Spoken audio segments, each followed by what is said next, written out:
Assalamualaikum warahmatullahi wabarakatuh.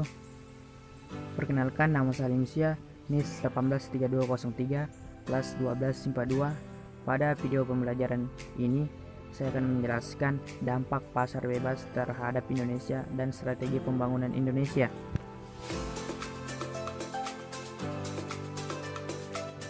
Secara umum, pengertian dari pasar bebas merupakan suatu sistem ekonomi di mana seluruh kegiatan perekonomian memperlakukan dengan bebas atau tanpa adanya intervensi, yang artinya kebebasan individu dalam membuat keputusan ekonomi sepenuhnya dipengaruhi oleh dinamika permintaan dan penawaran pasar tanpa campur tangan pemerintah dalam pengambilan keputusan perekonomian. Adam Smith, yang sering dijuluki juga sebagai bapak ekonomi, juga mengungkapkan bahwa pasar bebas sudah memberikan kebebasan pada masyarakat luas untuk bisa membuat dan melakukan kegiatan jual beli barang sesuka hati mereka.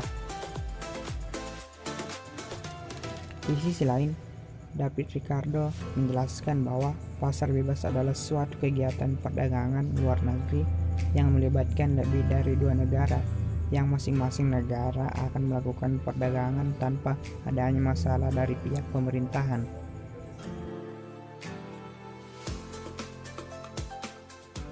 Di Indonesia sendiri, adanya kebijakan pasar bebas tidak sepenuhnya memberikan dampak positif bagi Indonesia, tetapi ada pula dampak negatifnya. Faktanya, pasar bebas lebih menguntungkan negara maju ketimbang negara berkembang, karena produk negara maju dijual ke negara berkembang. Penduduk di negara berkembang lebih memilih produk negara maju karena berbagai alasan, diantaranya A. Harga produk lokal kurang bersaing dengan produk asing. B. Kualitas produk lokal belum sebaik produk asing secara keseluruhan. C. Produk asing lebih mudah diperoleh daripada produk lokal. D. Tingkat kepercayaan masyarakat terhadap produk lokal rendah. E. Kurangnya proteksi pemerintahan terhadap produk lokal. F. Adanya kebanggaan jika menggunakan produk asing.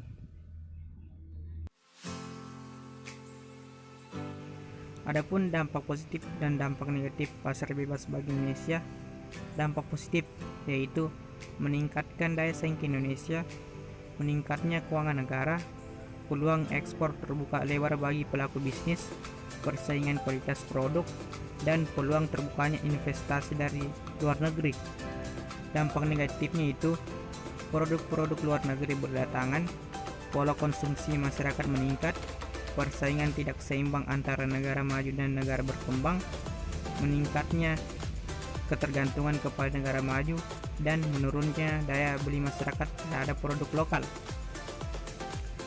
Pasar bebas memang memudahkan berbagai produk asing masuk ke Indonesia, namun daya kompetitif dan daya komparasi produk lokal belum mampu menyamai produk asing, sehingga produk lokal justru kurang diminati oleh penduduknya sendiri.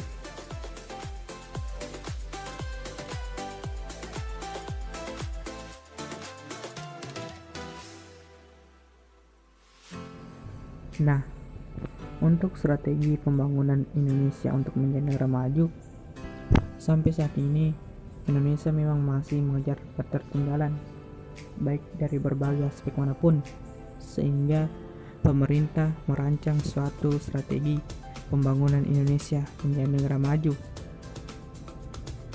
di mana strategi tersebut yaitu meningkatkan kualitas sumber daya manusia dengan cara wajib belajar 12 tahun, meningkatkan iklim investasi dan jiwa kewirausahaan.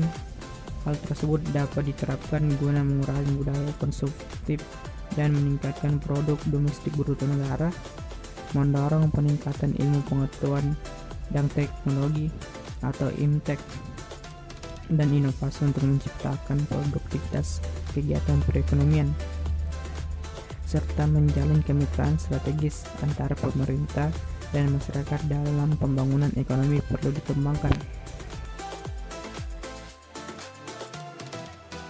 Bangunan negara berkembang menuju negara maju memang membutuhkan proses dan dukungan dari seluruh masyarakat, sehingga sebagai warga negara Indonesia hendaknya kita membantu dalam proses pembangunan tersebut.